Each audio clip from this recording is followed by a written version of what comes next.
Next अब हम लोग बात आते हैं स्पेसिफिक पेप्टाइड क्लीवेज। तो हम लोग क्या समझ लिया हम लोगों की प्रोटीन थी, प्रोटीन को पहले हम लोगों ने ओपन कर दिया पर वो डाइसल्फाइड से लिंक थी, फिर हम लोगों ने बीटा मरकैप्टो इथेनॉल या परफॉर्मिक एसिड से हम लोगों ने इसको अब ऐसे पूरा खोल लिया है, ये हम लोग की चेन हो गई है। पर प्रॉब्लम ये है कि अगर प्रोटीन की चेन लंबी है तो आगे के स्टेप करने में प्रॉब्लम होगी। आगे का स्टेप करना क्या है हम लोगों को, और आगे के स्टेप में अब तो यही बाकी रह गया ना कि पहला अमाइनो एसिड कौन सा है, दूसरा अमाइनो एसिड कौन सा है, तीसरा कौन सा है, ठीक है, यही तो आगे हमें पता करना है। पर ये आगे पता करने के लिए प्रॉब्लम क्या है, इतनी लंबी चेन को हैंडल नहीं किया जा सकता। तो हम लोगों ने क्या देखा था, इतनी लंबी, तो आप जो है इसके फ्रैगमेंट्स यानी आप कटिंग करो, ठीक। तो कटिंग करने के लिए आपको क्या करना पड़ेगा,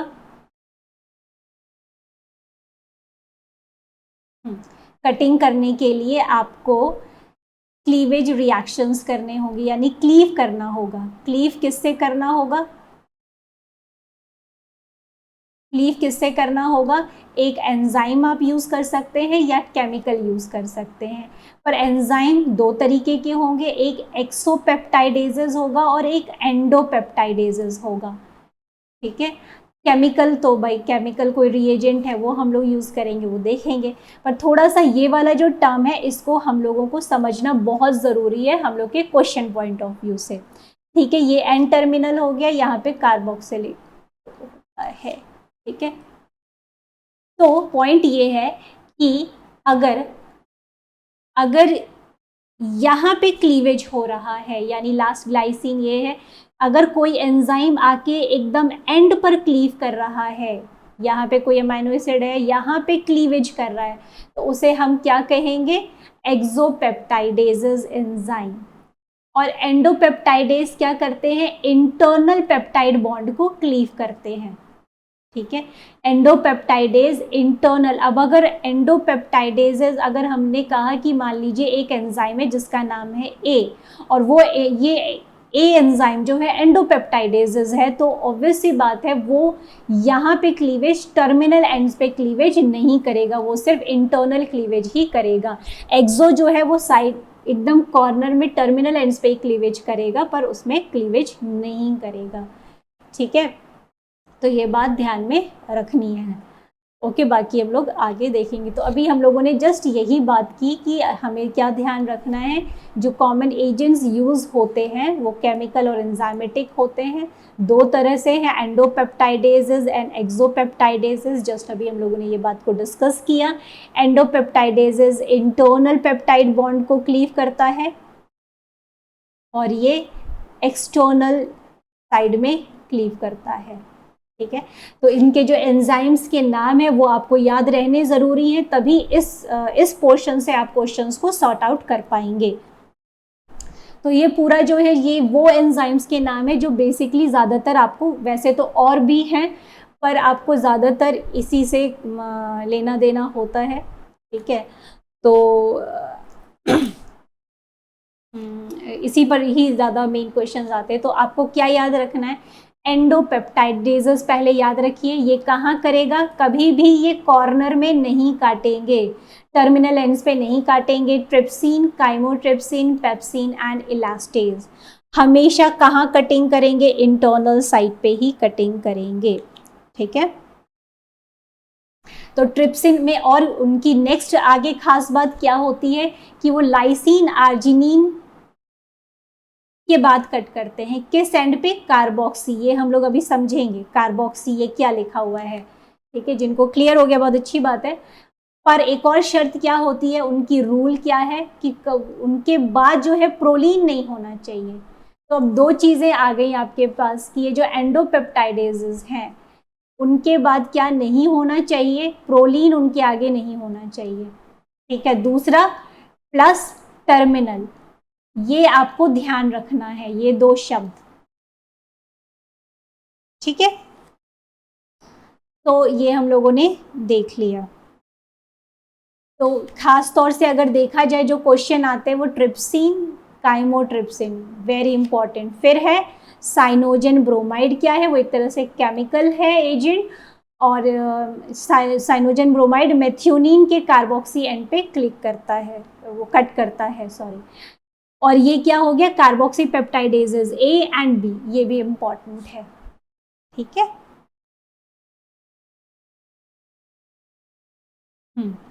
तो और ये भी, हाँ ये भी एक है elastase, glycine, alanine, valine, serine, इनके कार्बोक्सी एंड पर ये कटिंग करता है। अब एक्सोपेप्टाइडेज जो कि लास्ट एंड पे क्लीव करते हैं, है ना, यहाँ पे क्लीव करते हैं, एंड टर्मिनल हो गया, यहाँ कटिंग करेंगे, ठीक है। यहाँ जो कटिंग करेंगे वो होते हैं कार्बोक्सी पेप्टाइडेज ए और बी। वैसे ए से आप ये याद रख सकते हैं, that should not be basic, और बी से क्या याद रख सकते हैं, बेसिक, तो याद रहेगा, ठीक है। तो कार्बोक्सी पेप्टाइडेज बी क्या करता है, वो आर्जिनिन और लाइसिन, बेसिक अमाइनो एसिड है ना, याद रहेगा, तो उनके बाद कटिंग करता है, सॉरी उनके सी टर्मिनल साइड पे कटिंग करता है। ए क्या हो गया, बी का ऑपोजिट हो गया, कहीं भी कटिंग करेगा बट आर्जिनिन और लाइसिन नहीं होना चाहिए, ये बस ध्यान में रखना है। फिर हम लोग क्वेश्चंस को भी अभी देखेंगे, ठीक, तो और ज़्यादा क्लियर हो जाएगा जब यही पोर्शन बेसिकली आप लोगों को सबसे ज़्यादा क्वेश्चंस में पूछा जाता है, ठीक है, ये पोर्शन जो है। तो इसको थोड़ा हम लोग और समझ लेते हैं कि जैसे क्या है, मान लेते हैं ये RN, यानी मान लेते हैं कि ये जो है अमाइनो एसिड है, मान लेते हैं सेकंड अमाइनो एसिड है या थर्ड अमाइनो एसिड है ना, मान लेते हैं इस तरीके से दिया हुआ है आप लोगों को, ठीक है। ये सी टर्मिनल हो गया, ये एन टर्मिनल है, ठीक। तो मान लेते हैं ये मेंशन है, तो ये थर्ड अमाइनो एसिड मान लेते हैं, ये क्या है, अभी RN है, तो उसके जस्ट पीछे का क्या हो जाएगा, RN-1, ठीक। तो अभी यहाँ पे अगर हम लोग देखें इसी को, तो यहाँ पे लिखा है ट्रिप्सिन, तो RN-1 क्या होना चाहिए, यहाँ पे क्या होना चाहिए, आर्जिनिन हो, लाइसिन हो, ठीक है। यानी यहाँ पे क्या हो, या अब आप समझ सकते हैं, जो भी हम लोग समझ रहे थे कि भाई यहाँ पे हमने लिखा आर्जिनिन एंड लाइसिन, ठीक है। तो ये यहाँ पे कटिंग करेगा, पर यहाँ पे प्रोलीन नहीं होना चाहिए, ये ध्यान में रखना है। तो यानी RN क्या है, RN को बोल रहे हैं कि RN, यहाँ पे ये समझाने के लिए पोजीशन नाम दे दिया गया है। आपको अगर ऐसे समझ में आ जा रहा है तो कोई ज़रूरत नहीं है, पर मान लीजिए कभी किसी क्वेश्चन में अगर ये रेफरेंस दे दिया तो मदद मिलेगी, नहीं तो अगर आपको ऐसे भी समझ में आ रहा है कि मैंने तो ड्रॉ किया और मुझे याद है कि जो ट्रिप्सिन होता है वो आर्जिनिन के कार्बोक्सी टर्मिनस पे करता है, तो आप क्या कहेंगे कि अगर आर्जिनिन यहाँ पे और मान लेते हैं लाइसिन भी यहाँ है, तो आप क्या कहेंगे कि यहाँ कट कर सकता है कि यहाँ कट कर सकता है, कार्बोक्सी टर्मिनस एंड पे, राइट। तो ये यहाँ पे ऐसे कट कर सकता है, पर यहाँ पे आगे इसके क्या नहीं होना चाहिए, जस्ट उसके बाद it should not be followed with proline. उसी तरीके से काइमोट्रिप्सिन है, काइमोट्रिप्सिन क्या है, ये याद रखना है कि काइमोट्रिप्सिन जो है फिनाइलएलेनिन यानी एरोमेटिक अमाइनो एसिड के कार्बोक्सी टर्मिनस एंड पे काटता है। तो कहने का क्या सेंस हो गया कि अगर यहाँ पे क्या है, फिनाइलएलेनिन है 5, ठीक है। अगर यहाँ पे इनमें से कोई है, उसके कार्बोक्सी साइड है ना, हर अमाइनो एसिड जब पेप्टाइड बॉन्ड बनाता है तो उसका एक कार्बोक्सी साइड होता है, कि उसका एन साइड होता है, तो कार्बोक्सी साइड में ऐसे कटिंग कर रहा है, ठीक है, पर प्रोलीन नहीं होना चाहिए, यहाँ पे ये दिया हुआ है, ठीक है। नेक्स्ट क्या है, इलास्टेज है, smaller neutral amino acid alanine, glycine, serine, valine. यहाँ पे अगर वो अमाइनो एसिड है that should not be followed by proline, cutting करेगा, ठीक। उसी तरीके से यहाँ पे ये सारे रेफरेंसेस दिए हुए हैं, ठीक है। तो अभी अगर हम लोग देखें तो हम लोगों के लिए ये तीनों एग्जाम पॉइंट ऑफ व्यू से बहुत इंपॉर्टेंट है, जो आपको एकदम अच्छे से याद होना चाहिए कि कहाँ पे क्या कटिंग होगी और क्या कटिंग नहीं होगी। फिर नेक्स्ट आते हैं कि हम लोग N terminal analysis and protein sequencing by Edman degradation. तो अब हम लोगों ने क्या किया था, ये हो गया था। अब डाइसल्फाइड बॉन्ड बनने के बाद आपके पास पूरी की पूरी ऐसे चेन थी। उसके बाद आपने ये जो एंजाइम्स ज़्यादा यूज़ होते हैं हम लोगों ने देखा, ट्रिप्सिन और ये सब जो है स्पेसिफिक एंजाइम यूज़ करके आपने क्या कर लिया, फ्रैगमेंट्स जनरेट कर लिया। ठीक है, अब आपके पास इसी प्रोटीन के छोटे छोटे फ्रैगमेंट्स आ गए। इस फ्रैगमेंट को आप लोगों ने प्यूरिफाई कर लिया। ठीक है, अब कैसे प्यूरिफाई करते हैं अभी उस पर परेशान मत होइए, वो तो हम लोग मेथड्स इन बायोलॉजी में बात करेंगे। अभी मेन जो समझना है उसी पे कॉन्सेंट्रेट करते हैं। तो आपने ये इस तरीके से आपने ट्यूब में इनको कलेक्ट कर लिया है। ठीक है, अब हम लोग अब आप इन सभी का क्या करेंगे, इन सभी पॉलीपेप्टाइड चेन का आप ले जाएंगे एडमेंट डिग्रेडेशन के लिए, एडमेंट डिग्रेडेशन। ठीक, which will help you in determining the sequence of these fragment. अब हर फ्रैगमेंट का अमाइनो एसिड सीक्वेंस जो है, कौन कौन से अमाइनो एसिड इसमें है, उसको आप पता करेंगे बाय दी सीक्वेंसिंग मेथड। ठीक, अब इसमें करना क्या होता है, कुछ हम लोग केमिकल रिएजेंट्स डालेंगे और उसके बाद उसको एनालाइज करते हैं। तो क्या करेंगे, इसमें सबसे पहले आपको क्या डालना है, फिनाइल आइसोथायोसाइनेट। सबसे पहले आप क्या डालें, PITC।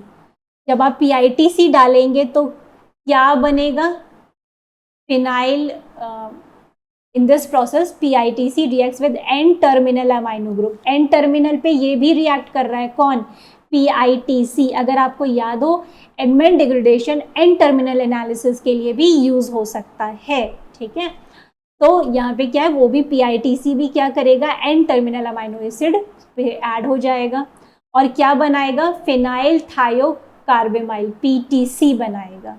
ठीक है, ये PTC ट्राइफ्लोरोएसिटिक एसिड की प्रेजेंस में क्या करेगा, इसको स्टेबलाइज एक स्टेबलाइज डेरिवेटिव बनाएगा जिसका नाम है थायोजोलिनॉन।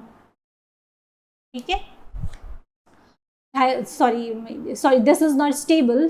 थायोजोलिनॉन एमाइनो एसिड जो है वो फिर उसको स्टेबल फॉर्म में कन्वर्ट करने के लिए फिर से ऑर्गेनिक सॉल्वेंट यूज करके उसको फिनाइल थायोहाइडेंटोइन में कन्वर्ट किया जाता है। तो आपने क्या देखा, पहला PITC बना, फिर PITC के बाद PTC, उसके बाद थायोजोलिनॉन अमाइनो एसिड बनेगा, उसके बाद PTH अमाइनो एसिड बनेगा। इसी को आप डिटरमाइन कर सकते हैं। ठीक, अब हम लोग इसको पिक्चर में देखेंगे तो और अच्छे से समझ में आएगा। तो अब आपके पास क्या थी, ये एक पॉलीपेप्टाइड चेन है, आपकी पॉलीपेप्टाइड चेन है ना ये इस तरीके से। ठीक है, इसी की सीक्वेंसिंग हम लोगों ने क्या किया था, हम लोगों ने पॉलीपेप्टाइड चेन को क्लीव कर दिया और हमारे पास 3 ट्यूब्स में, ऐसे इमेजिन कर लेते हैं हमारे पास छोटे छोटे फ्रैगमेंट्स हैं। इन तीनों ट्यूब्स में जो फ्रैगमेंट मौजूद है, पॉलीपेप्टाइड चेन जो छोटी सी चेन मौजूद है, उसकी हम सीक्वेंसिंग कर रहे हैं वाया एडमेंट डिग्रेडेशन। तो ये जो चेन है, इस चेन में सबसे पहले आपने क्या रिएजेंट यूज़ किया, PITC, phenyl isothiocyanate. Basic condition में आपने डाला इसको।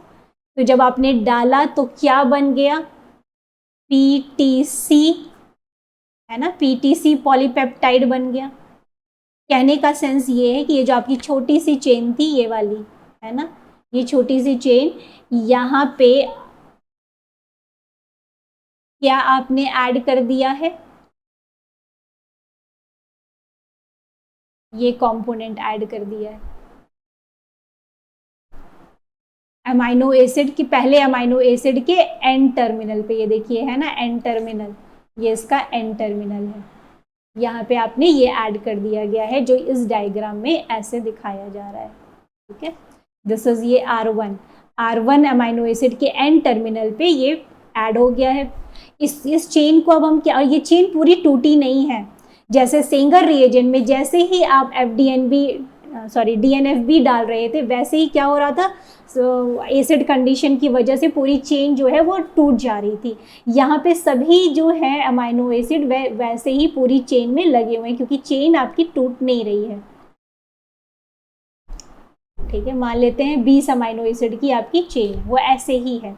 ठीक, तो ये पीटीसी पॉलीपेप्टाइड कहलाई। अब क्या है, अब ट्राईफ्लोरोएसिटिक एसिड या कहीं कहीं पे HCl भी दिया हुआ है, उसका इस्तेमाल करके आप क्या कर रहे हैं, क्या बनाया हम लोगों ने, थायाजाइलो, व्हाट वाज दिस, थायोजोलिनॉन,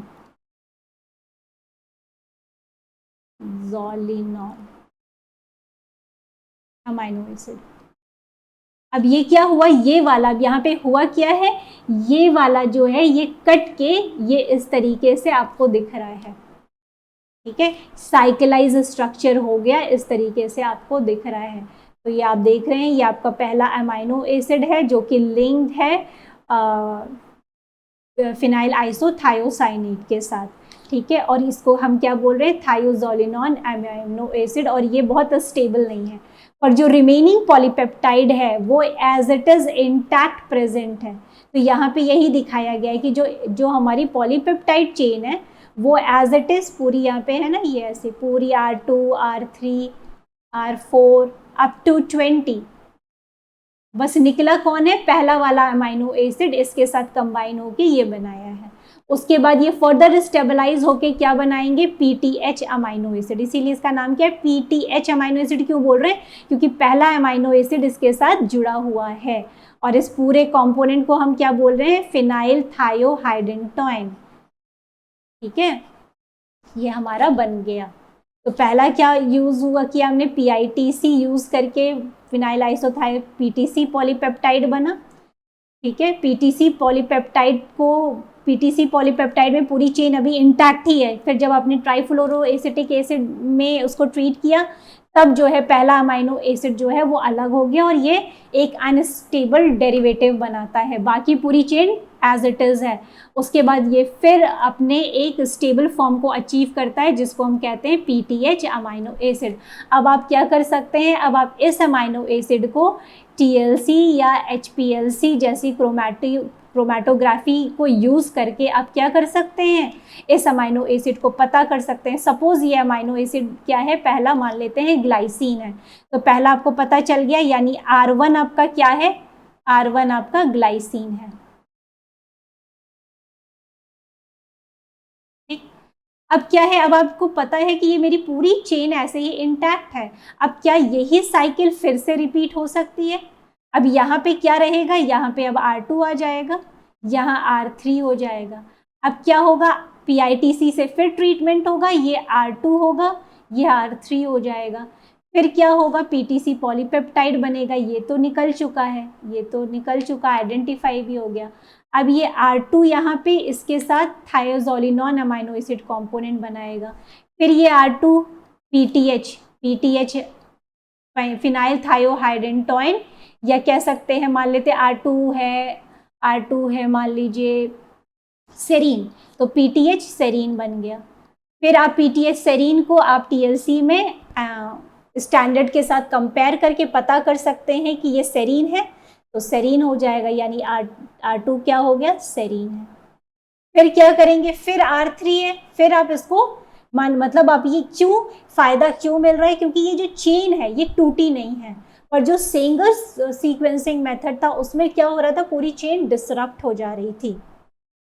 यहाँ पे भी देखिए एक ओवरव्यू है, ठीक, कि आपकी पॉलीपेप्टाइड चेन है, तो आपने पहली कब साइकिल चलाई, PITC से ट्रीटमेंट दिया, तो पहला क्या है, लाइसिन है ना, हाँ लाइसिन है, फिर उसके बाद क्या बनेगा, क्योंकि यहाँ पे अब PTC पॉलीपेप्टाइड या थायोजोलिनॉन की बात नहीं की गई है, वो पिछले ही फिगर में, यानी PTC पॉलीपेप्टाइड बनेगा, फिर थायोजोलिनॉन अमाइनो एसिड बनेगा, ठीक, फिर क्या होगा, फिर यही जो है थायोजोलिनॉन अनस्टेबल होता है, फिर वो फिनाइल थायोहाइड्रेटोन में कन्वर्ट हो जाएगा, तो फिनाइल थायोहाइड्रेटोन लाइसिन कंपोनेंट बनेगा, ठीक। अब इसको आप क्या कर सकते हैं, एनालाइज कर सकते हैं, ठीक है, ये एनालाइज कर सकते हैं, स्टैंडर्ड से कंपेयर करेंगे तो पता चलेगा, अच्छा ये अमाइनो एसिड पहला हमारा लाइसिन था।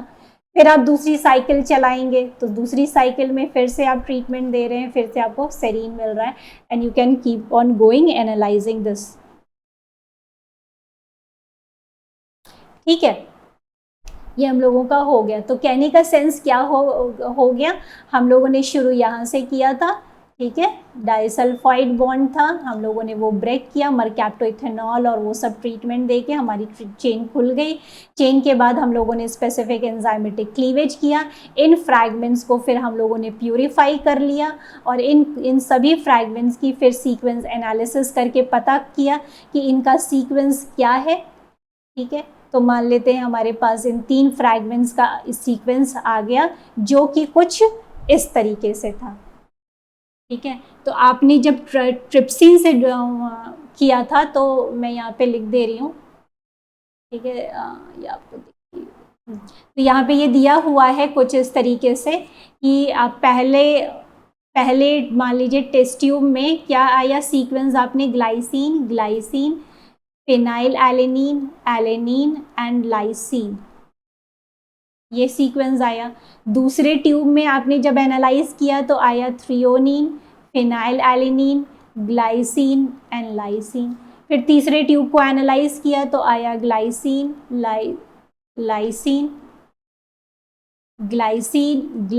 And phenyl alanine. अब क्या कर सकते हैं हम लोगों का छठा स्टेप क्या है, ऑर्डरिंग। ये कहाँ तक की बात आ गई, ये आ गई एडमंड डिग्रेडेशन से आपने इन तीनों का सीक्वेंस निकाल लिया। अब क्या करेंगे, अब इनको ओवरलैप कराने की कोशिश करेंगे। तो अगर आपने मान लीजिए पहला हम ऐसे ही लिख दे रहे हैं ग्लाइसिन, फिनाइल एलेनिन, अब आप इन दोनों में दोनों जो फ्रैगमेंट्स बचे हुए हैं इसमें मैच करिए कि कोई ऐसा फ्रैगमेंट है जो इससे ओवरलैप कर सकता है, कोई ऐसा फ्रैगमेंट आपको दिख रहा है। तो आप देखेंगे कि आपको ये दिख रहा होगा कि GF, तो यहाँ पे हम लिख सकते हैं GF, ये हमको दिख रहा है, ये ओवरलैप किया हुआ, और इसके पीछे क्या दिया हुआ है, K दिया हुआ है, फिर G दिया हुआ है। अब आप जो बचा हुआ फ्रैगमेंट है वो क्या ओवरलैप हो सकता है, हाँ GK पे हो सकता है। तो आपने GK और फिर यहाँ पे क्या आ गया, फिनाइल एलेनिन एंड थ्रियोनिन।